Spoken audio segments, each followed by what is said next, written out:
Magandang araw! Welcome sa Araling Panlipunan 3. Sa araw na ito, dadako tayo sa panibagong aralin na patungkol sa mga simbolo at sagisag ng mga lungsod at munisipalidad sa NCR. Sa pagtatapos ng araling ito, ikaw ay inaasahang natutukoy ang ilang mga simbolo at sagisag na nagpapakilala sa iba't ibang syudad o lungsod sa NCR. Bago tayo magsimula, ay magkaroon muna tayo ng maikling pagsasanay upang sukatin ang iyong mga nalalaman tungkol sa araling ito. Handa na ba kayo? Halina't magsimula. Para sa paunang pagsubok, panuto, tukuyin ang kahulugan ng mga sumusunod na simbolo at sagisag. Itala o iguhit ang nawawalang simbolo, sagisag o kahulugan sa hanay. Piliin ang iyong sagot sa loob ng kahon.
Nakuha mo ba ang lahat ng sagot?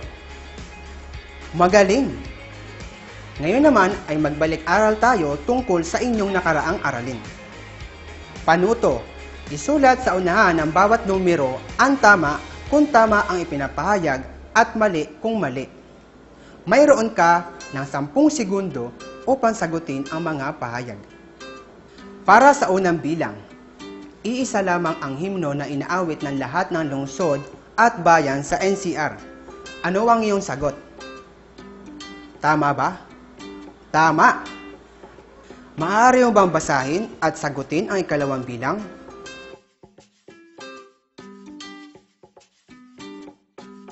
Ano ang iyong sagot? Tama ba? Magaling! Tama! At para sa ikatlong bilang, sagabal ang Eco Park at hardin sa ating kapaligiran. Ano ang iyong sagot? Tama ba o mali? Ang tamang sagot ay mali. Magaling. At para sa ika-4 na bilang, maaari bang sabihin ang iyong sagot? Ang tamang sagot ay tama. Magaling. At para sa panghuling bilang, hindi natin kailangan ipagmalaki ang mga sining na nagpapakilala sa ating lungsod. Ano ang iyong sagot? Maaari ko bang marinig? Tamang sagot ay mali. Nakuha mo.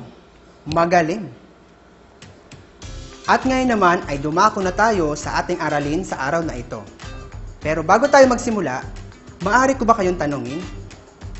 Narinig niyo na ba ang salitang simbolo? Ano ibig sabihin ng simbolo? Ano ang isang sagisag? Kumakatawan ang simbolo o sagisag sa isang bagay. Inilalahad at inilalarawan ang mahalagang kahulugan ng mga simbolong ito.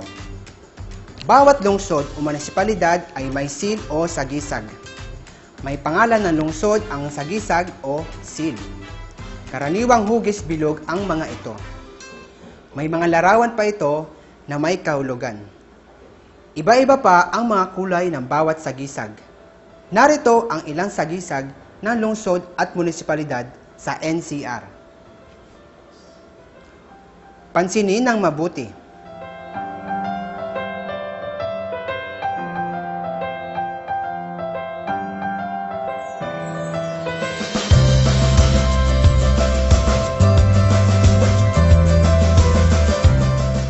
Ngayon naman ay dumako na tayo sa unang pagsasanay.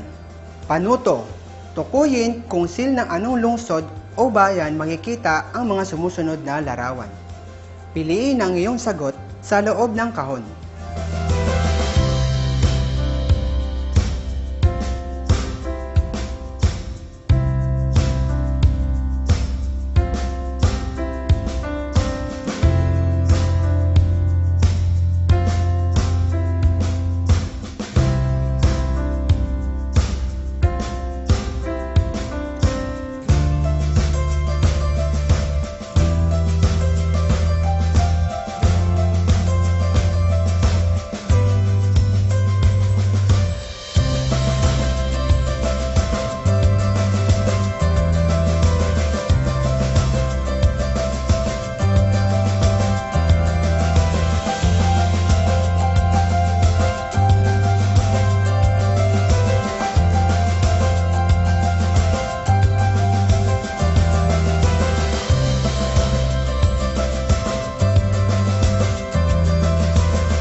Ano ang iyong sagot sa unang bilang? Ang tamang sagot ay titik B. Tama. At para naman sa ikalawang bilang, ano ang sagot? Ang tamang sagot ay letter D ba? Tama. At para naman sa ikatlong bilang, ano ang tamang sagot? Ang tamang sagot ay titik A. Magaling. At para naman sa ikaapat na bilang, ang tamang sagot ay titik E. Magaling. At para naman sa ikalima, ang tamang sagot ay titik C. Nakuha mo ba lahat? Magaling. Ngayon naman ay dumako na tayo sa ikalawang pagsasanay. Para sa ikalawang pagsasanay, panuto. Basahin mabuti ang mga sumusunod na pahayag. Piliin ang titik ng tamang sagot.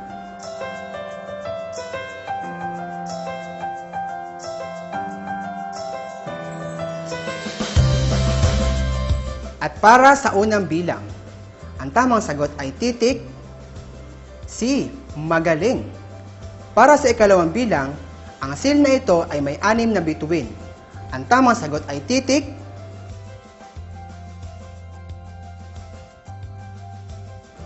A. Magaling. At para naman sa ikatlong bilang, maaari bang basahin at sabihin ang iyong sagot?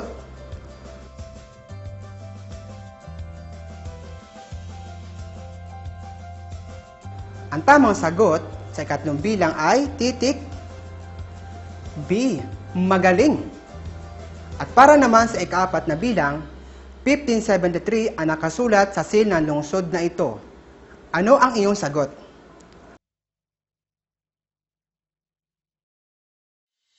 Ang tamang sagot ay titik A. Magaling.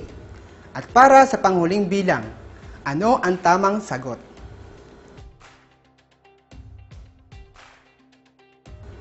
Tamang sagot ay titik D. Marikina. Ilan ang nakuha mong score? Magaling. Para sa ikatlong pagsasanay, panuto. Tukuyin ang hindi kabilang na larawan sa mga sumusunod na sagisag. Para sa unang bilang, anong larawan ang hindi kabilang sa sagisag ng lungsod ng Maynila? Ang tamang sagot ay titik C. Tama. Ikalawang bilang, anong sagisag naman ang hindi kabilang sa lungsod ng Marikina? Ang tamang sagot ay titik A. Magaling. Para sa ikatlong bilang, aling larawan naman ang hindi kabilang sa sagisag ng bayan ng Pateros? Ang tamang sagot ay titik B. Magaling. Ikaapat na bilang, anong larawan naman ang hindi kabilang sa sagisag ng lungsod ng Pasig? Ang tamang sagot ay titik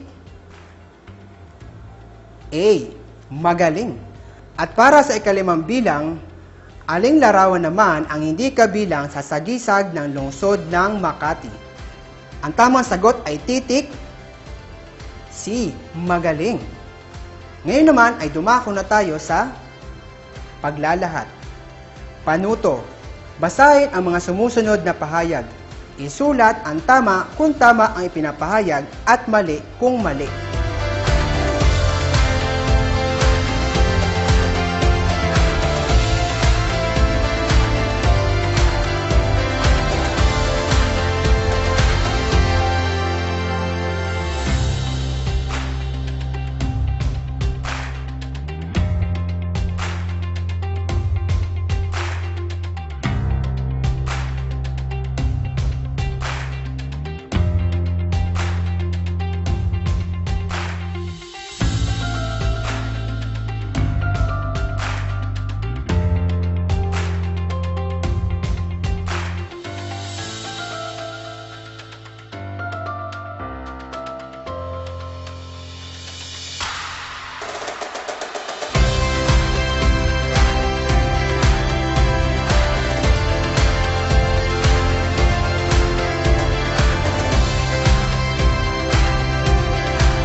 Para sa unang bilang, ano ang iyong sagot? Tamang sagot ay tama. Ano naman ang sagot sa ikalawang bilang? Ang tamang sagot ay tama. Maaari bang basahin at sabihin ang iyong sagot sa ikatlong bilang? Ano ang iyong sagot? Ang tamang sagot ay tama. Magaling. At para naman sa ikaapat na bilang, magkakatulad ang logo o sagisag ng mga lungsod at bayan sa NCR. Ang tamang sagot ay mali. At para naman sa ikalimang bilang, ano ang iyong sagot? Ang tamang sagot ay mali. Tama. Ngayon naman ay dumako na tayo sa pagpapahalaga. Panuto. Basahin ng mabuti ang mga sumusunod na pahayag. Iguhit ang masayang mukha o happy face kung ito ay isang kanais-nais na gawain at malungkot na mukha naman o sad face kung hindi.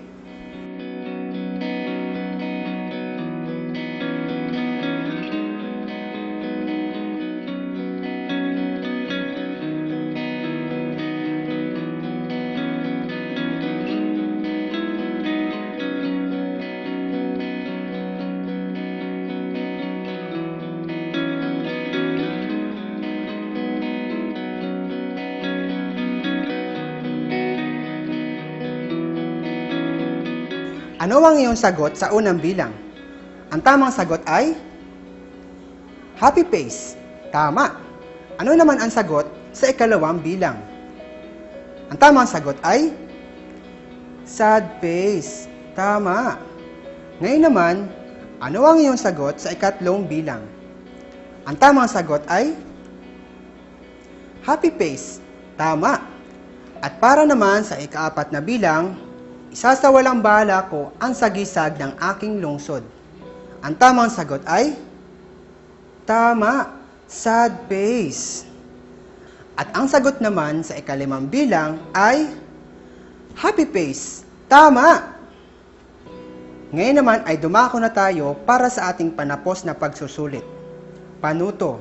Isulat sa kahon kung sagisag ng anong lungsod ang mga sumusunod.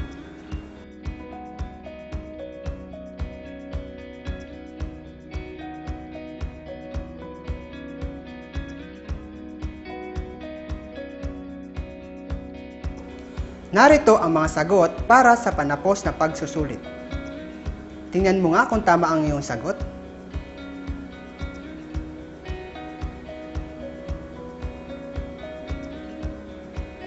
Nakuha mo ba lahat? Magaling!